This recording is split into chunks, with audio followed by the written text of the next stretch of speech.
Please join me in welcoming to the stage our moderator for this evening, Caroline Collins.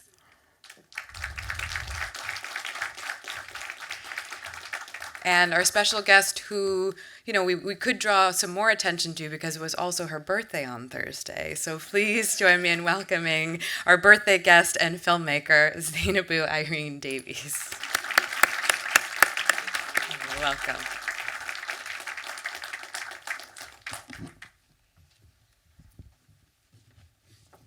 Wonderful. All right, hello everyone. Welcome again. Thank you for staying with us at this Making Waves event. That's again all about featuring these contemporary filmmakers of color whose work awed audiences when they premiered and continue to cause a ripple today. And that's certainly the case with tonight's filmmaker, who I'm just proud to call a mentor and a friend and a fellow Bruin, Zeinabu Irene Davis.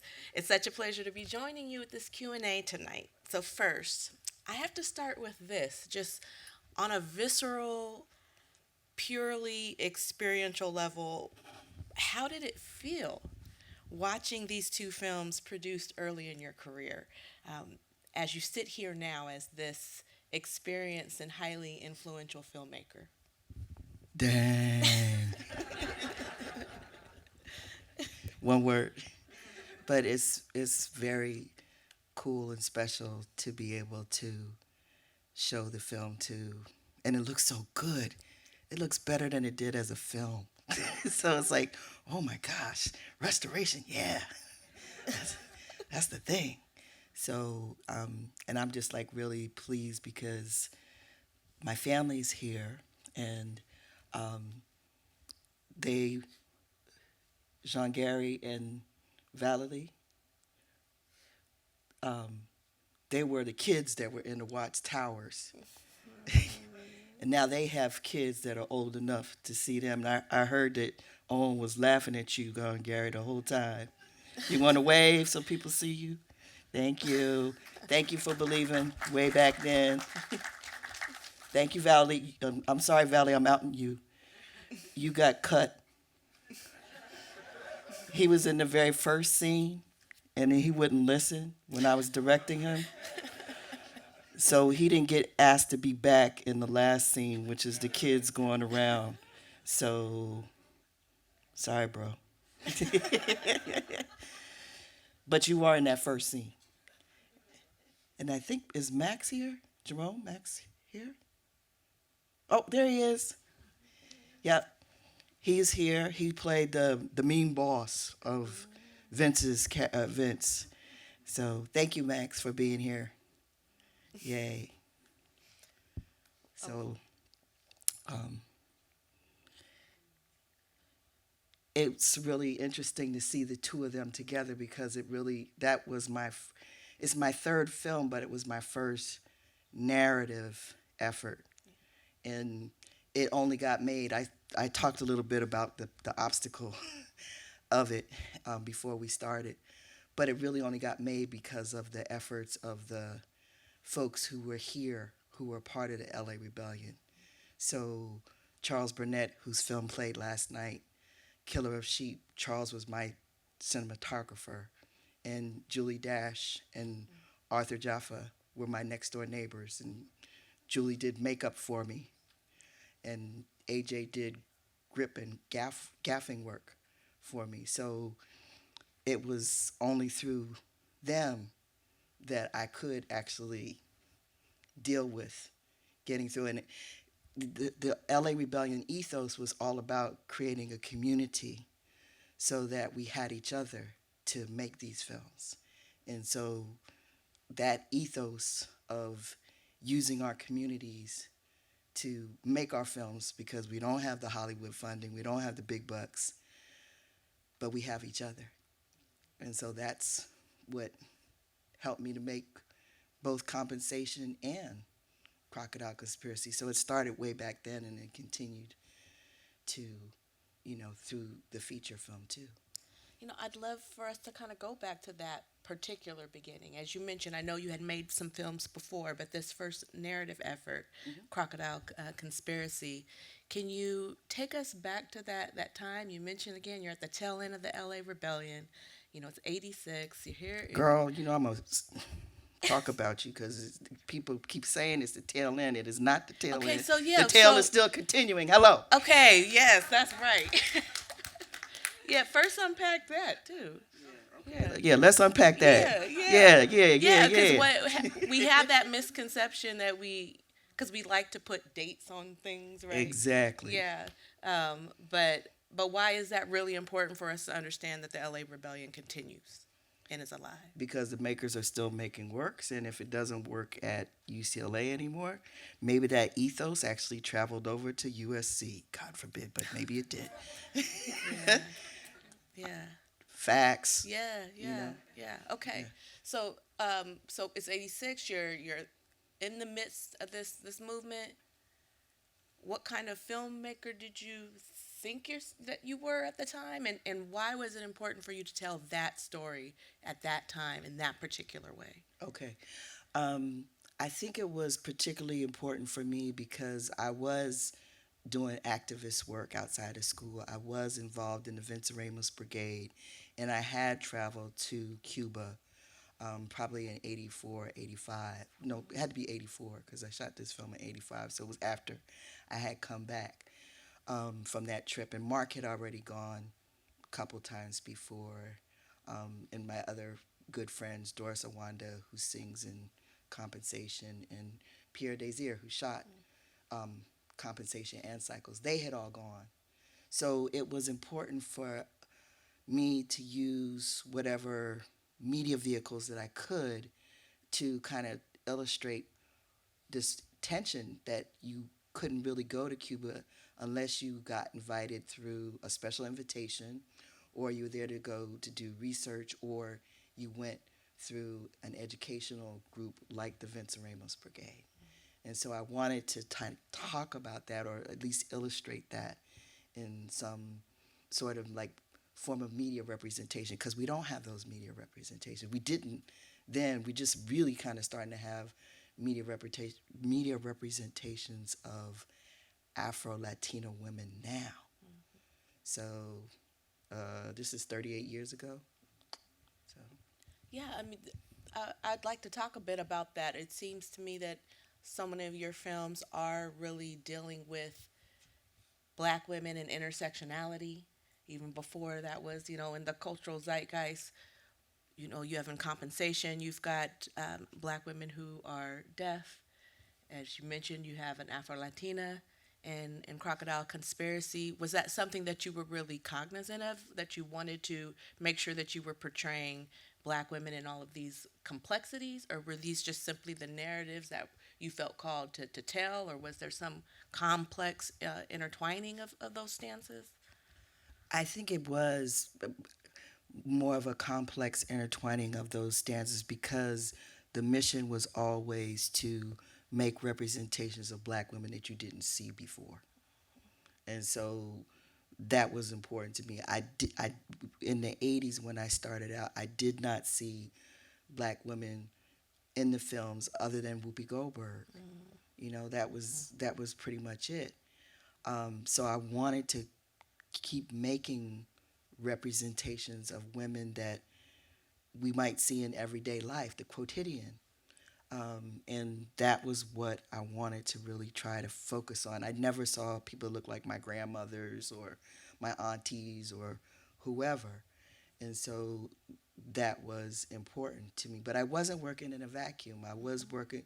I'm seeing the work of other black women filmmakers. For some reason, I don't know what's going on in Philly, but there's a number of us who come out of Philly.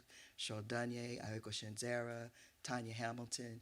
There's a bunch of us from Philly that just like also decided to pick up the mantle of filmmaking. So I have fellow hard-headed women in my lineage, my extended family lineage. So speaking of that community of hard-headed women, I know that there's all kinds of folks here tonight who are influenced by you and your work.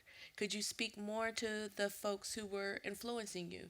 You know, whose work was speaking to you in particular ways, or what discussions were really motivating you? What was inspiring you as a filmmaker? Unfortunately, it wasn't other filmmakers because we were still kind of like coming up at that time. It was more other black women who were in the arts. So I was like really influenced by women writers. My favorite writer or favorite writers would be people like, well, my heart is going to always be with Toni K. Bambara.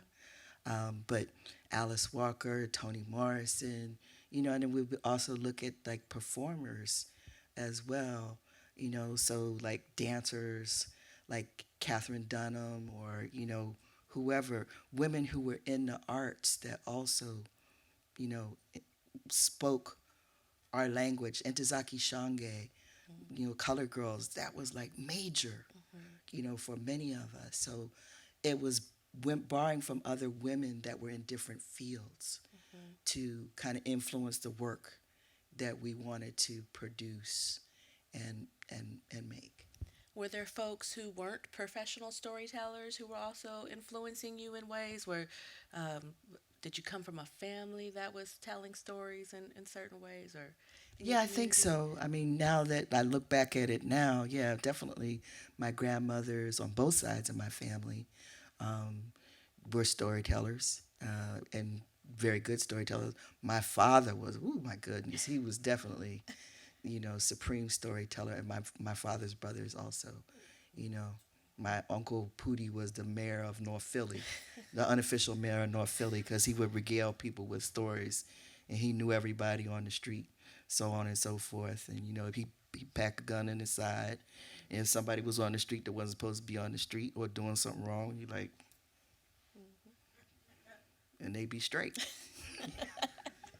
So when you moved from that community to the community here at UCLA, you mentioned some about all the folks who were helping to make some of your first films. But what was that process like? How are y'all working with limited budgets, limited resources to make these films that have had such staying power? We did whatever we needed to do. I mean, Mark is here, my husband, screenwriter Mark Cherry. Mark, where are you? Right there. Uh, Notice his daughter moves away from him, like, well, he's trying to get away from daddy. No, it's not gonna work. But like his mom, I loved his mom, Nelia Pierre. She cooked all this food for me. That was her house in Crocodile Conspiracy. They let us take over their house. I mean, it's like, when you have a film crew in your house, don't do it. Because it's pretty disruptive. But she was cool with it. She just rolled with it, and we took over the house for a few days, and I was like, wow. And then other filmmakers, um, Bernard Nicholas. That's the house that we shot the bedroom for uh, Vince and his daughter. That was another filmmaker's house. So those were the kinds of things.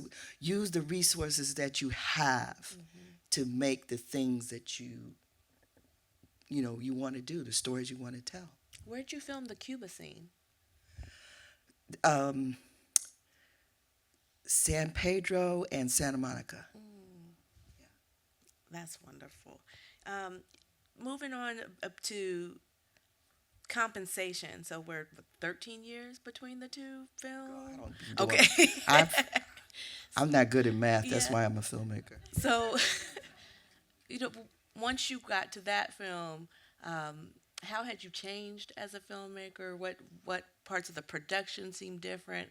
And then likewise, though, what did you carry with you from your earlier films into producing that one? I think the thing that I carried with me was, again, the desire to kind of show women that we hadn't seen before. So Michelle Banks, deaf actress supreme first, deaf actress second. And once Mark and I saw Michelle perform at the Northern Sign Theater in St. Paul, Minnesota. Mark had already written the script, but once we saw Michelle perform, it was like, we got to go back. And we both eggheads. So we did the research, and we did the work of like taking American Sign Language classes, learning the history, really kind of like delving. Mark is also an archivist, so going to the archives and like getting those photographs. Those photographs are so precious to me as a filmmaker because at that time, you could not find some of those photographs. Now it's so easy because you just click on the internet and you can find them. But I had to spend weeks in archives to uncover some of those photographs. And for instance, the photographs that are in the beginning of the film when you learn about the Melindy character, that's true. That's not fiction. The Kendall School was integrated, and then it was segregated. And all those little kids that are in that picture is basically black and indigenous kids who are no longer able to have an education.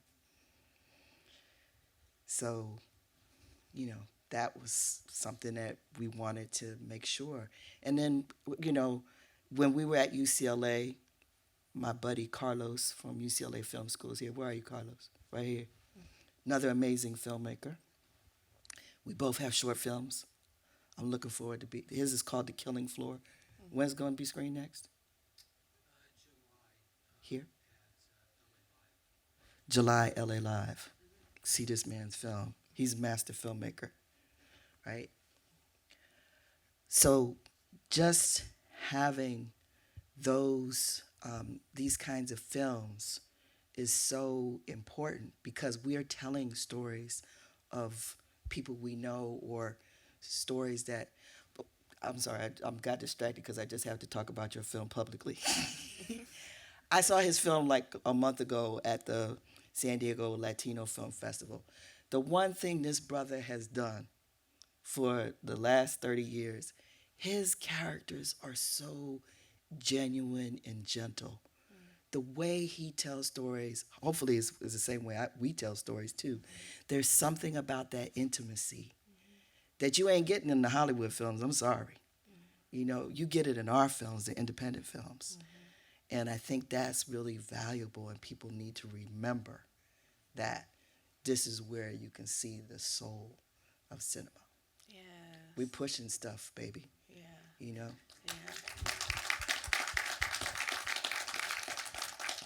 Speaking of that intimacy, we've just seen it on the screen.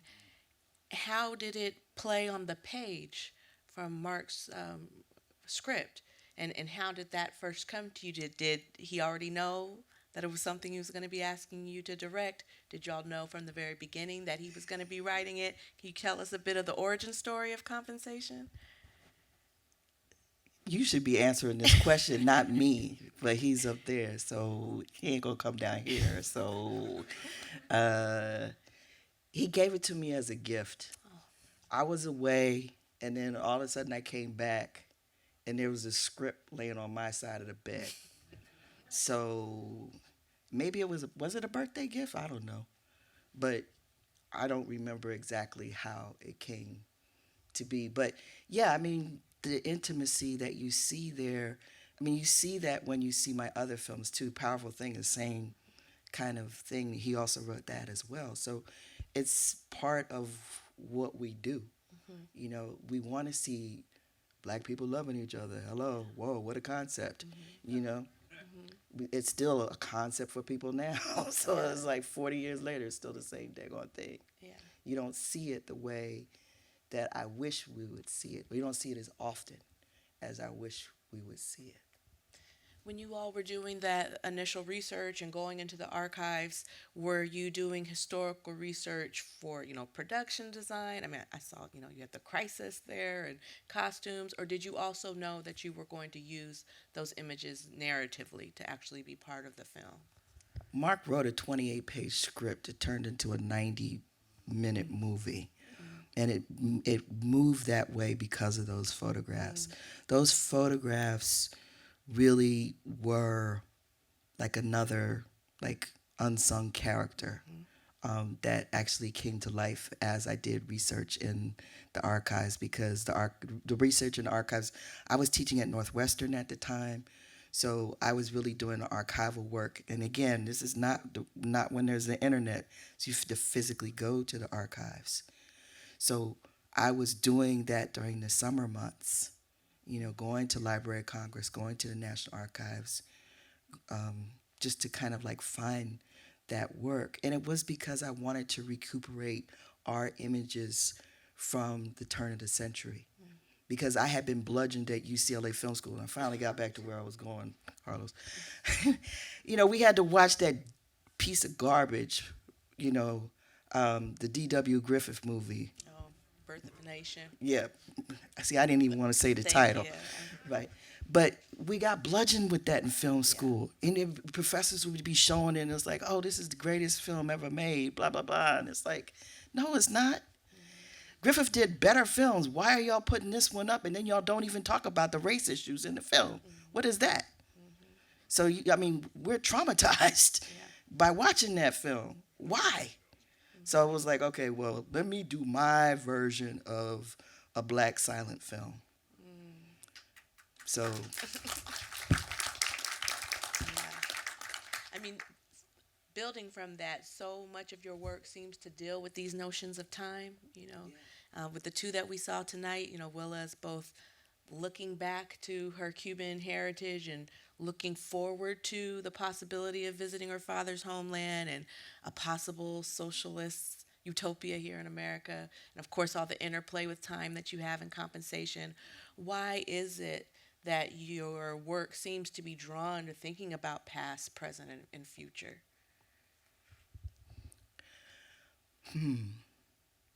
I don't know. I honestly don't know. That's a good question. I would really have to think about that more.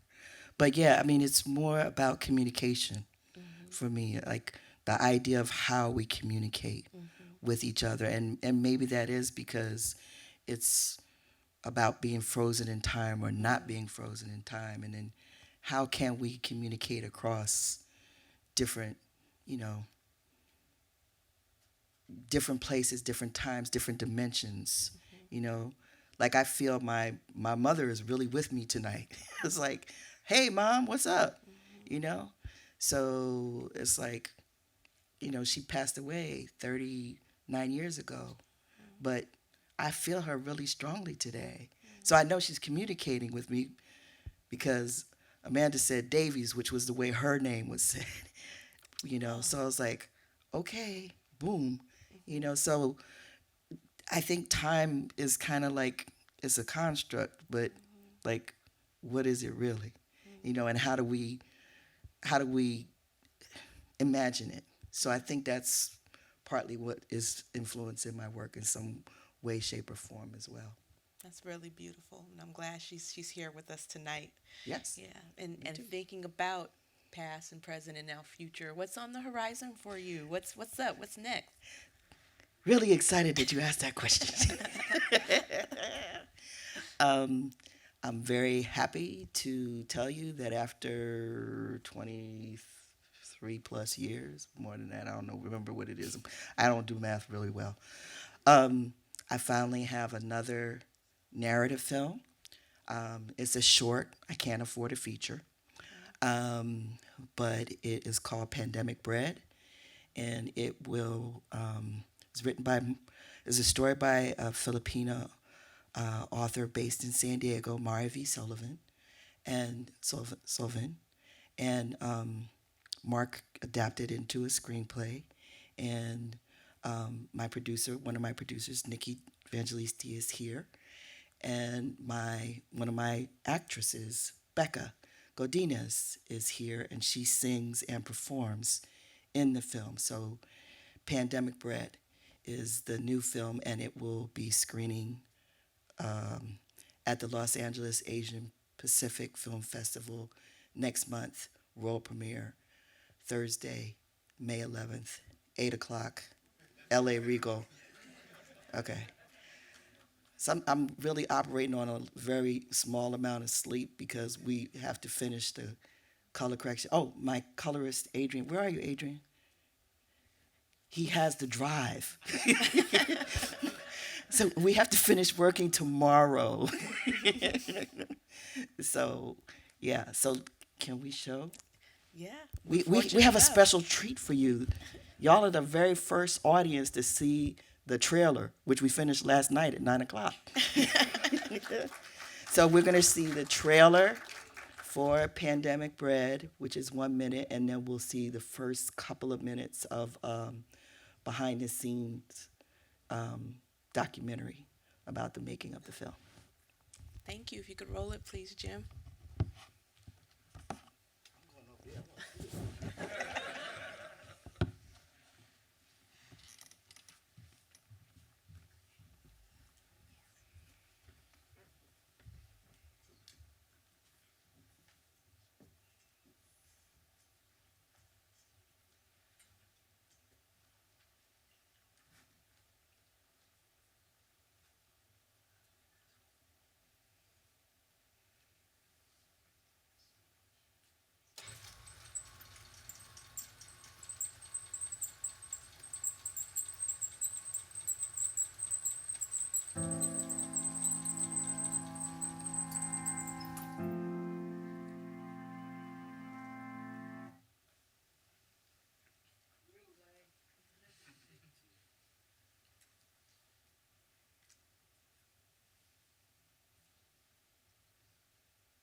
Good day, this is Luz, your Filipino interpreter. How can I help? This is Dr. Balogun. I'm about to speak with a patient. Her name is Remedios Rojas, 78 years old, and she has COVID pneumonia.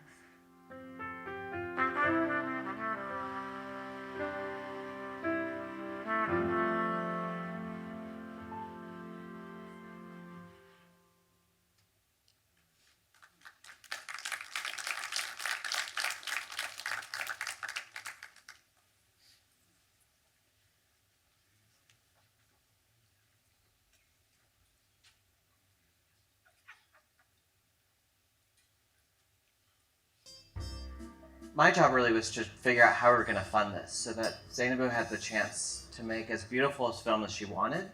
Zeinabu's film has brought together so many things. I mean, we shot at Scripps Institution of Oceanography, which is the original UC San Diego.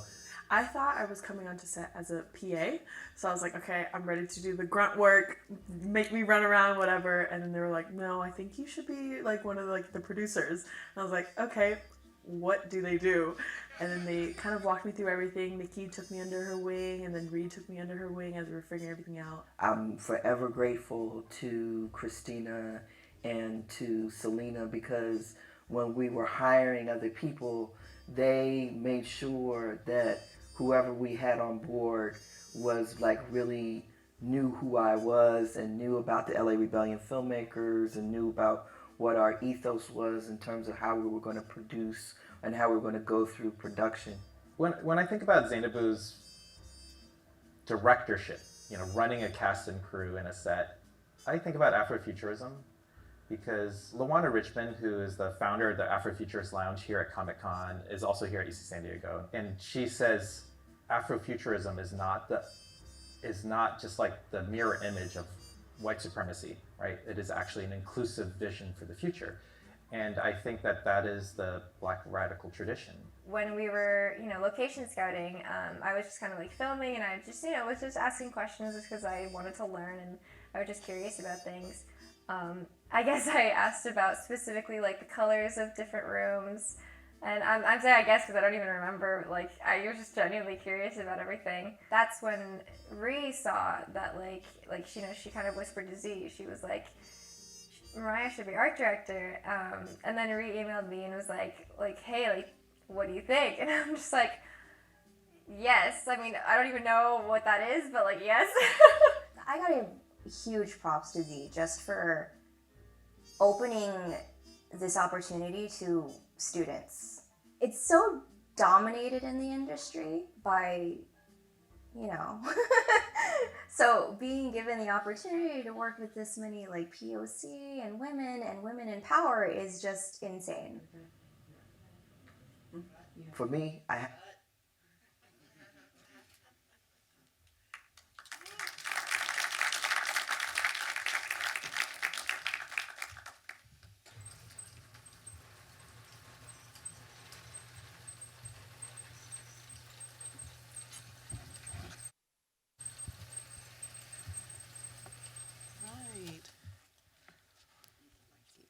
With our lights back up. It was so exciting that we were able to see that together. Do you have any initial comments about what we just saw before we kind of open up some of the questions to the audience?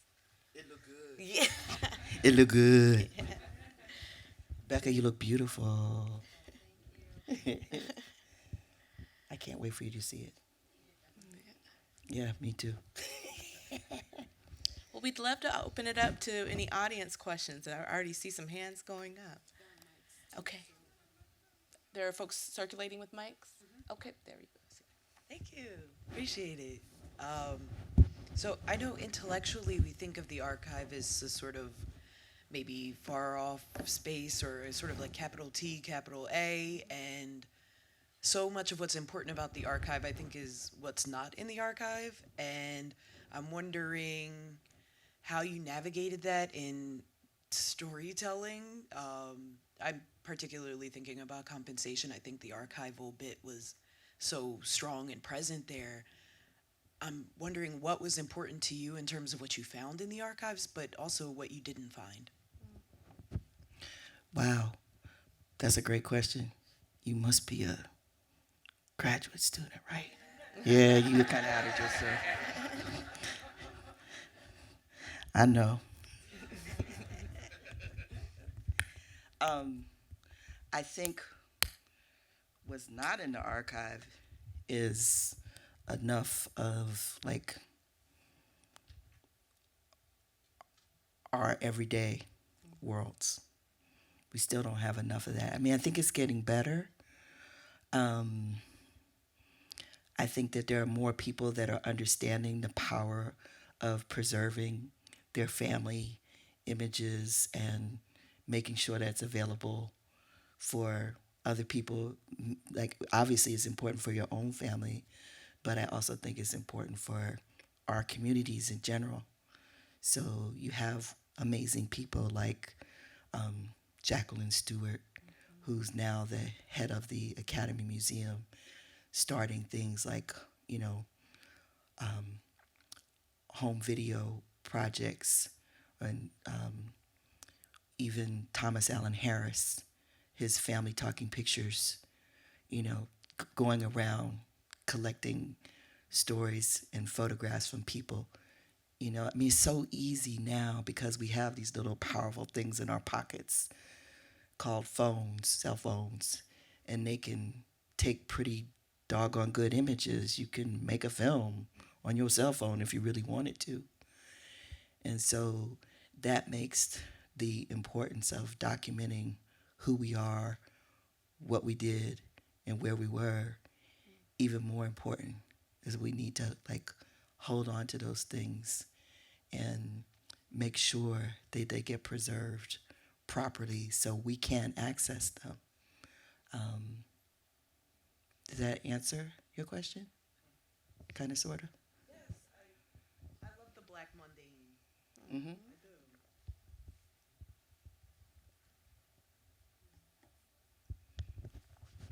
Are there any other questions up right here?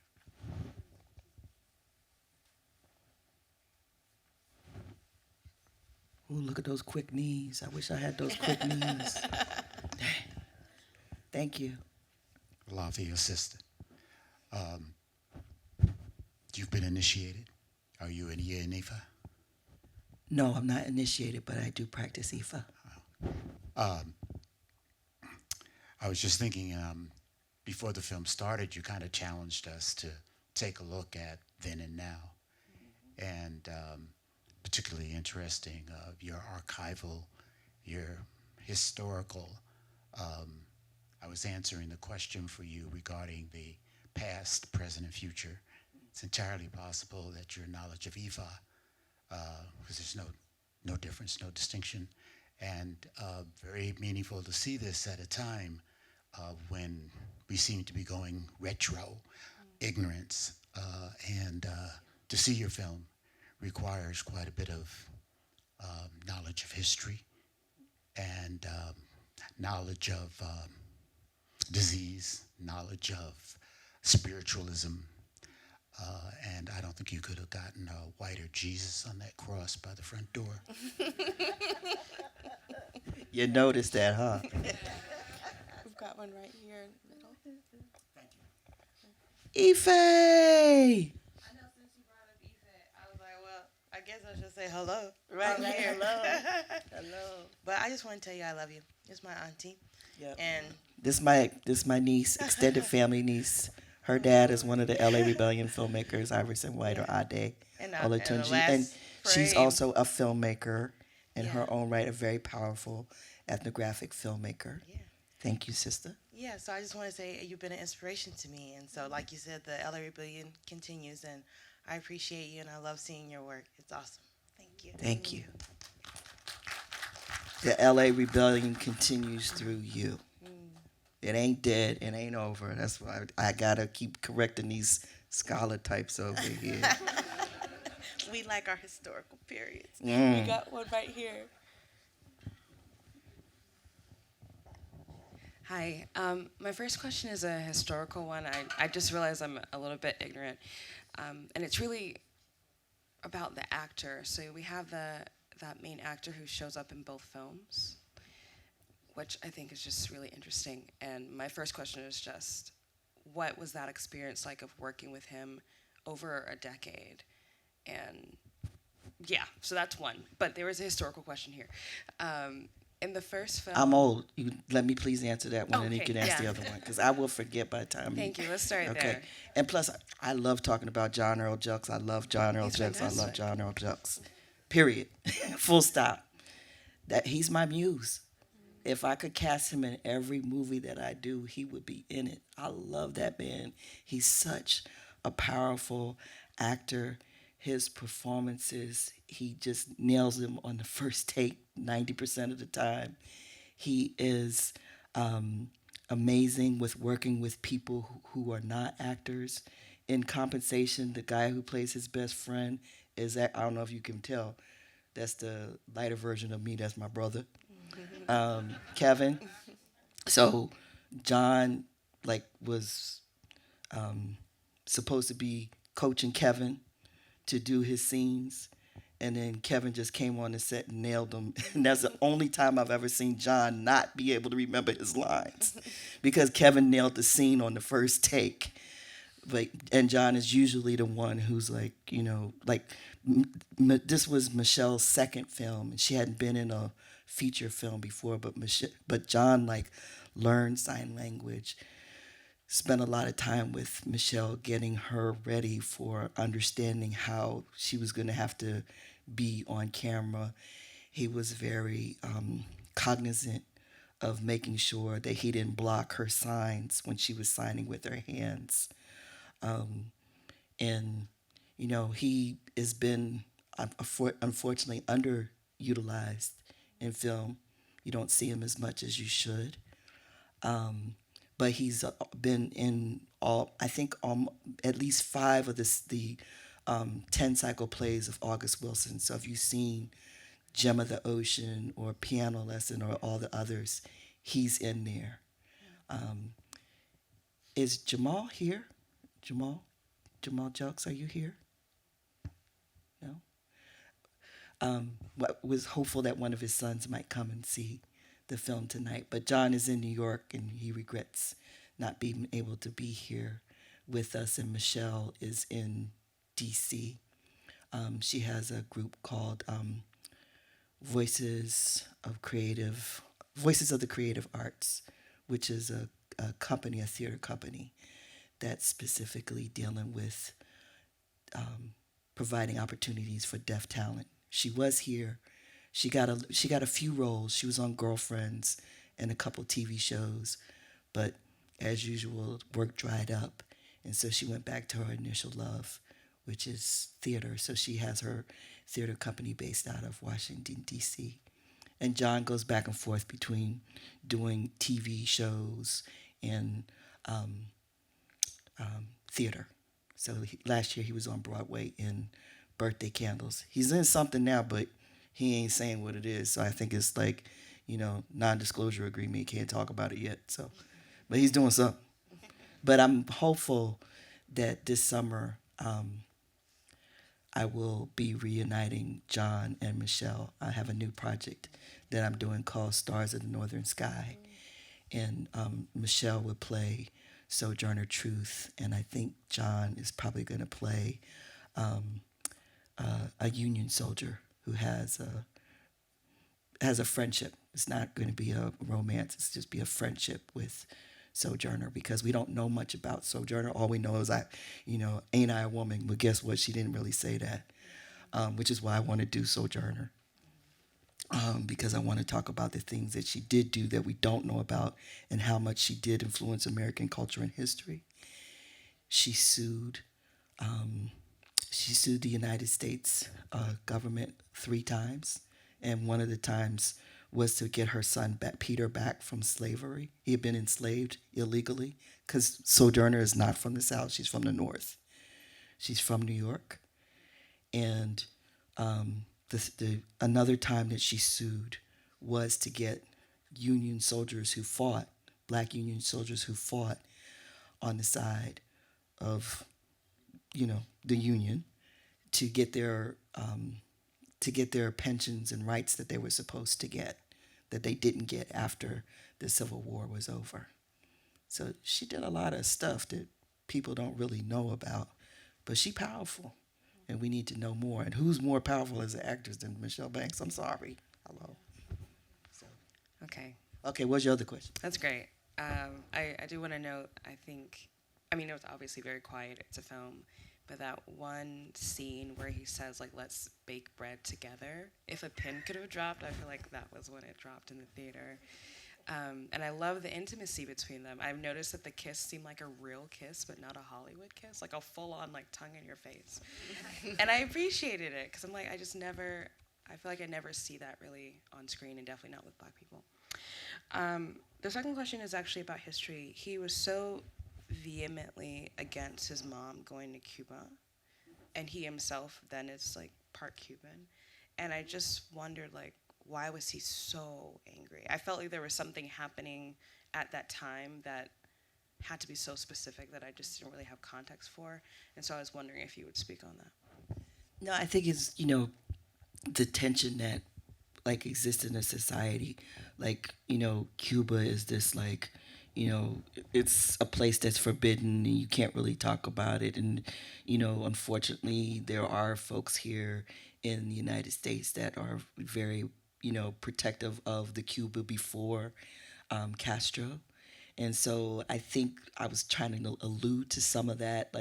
We have these complex identities, but yet we might not accept them in certain ways. So I wanted to show that the mother was kind of embracing that, but that the son was like, I'm not going there. And then plus, he's working for Northrop, which is military, so, he can't be doing but so much. So there was a reason for that, and Northrop is right down there in Inglewood, so, and I lived in Inglewood, so it's so I'm seeing all this stuff at the same time, so I'm making these, commentaries on stuff in more kind of subtle ways, so thank you for picking up on it. We have time for one more question.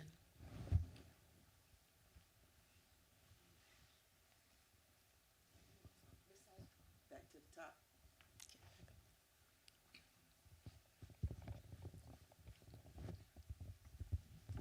Hello, thank you for coming out. My name is Matthew Morris. I'm also from North Philly, so it's awesome to see, North Philly in the house. But I'm also here with my organization, Black Filmmaker Rebellion, inspired by the LA Rebellion. So you guys Yes. definitely. You guys are the folks from Loyola? Yes, we are. Yay!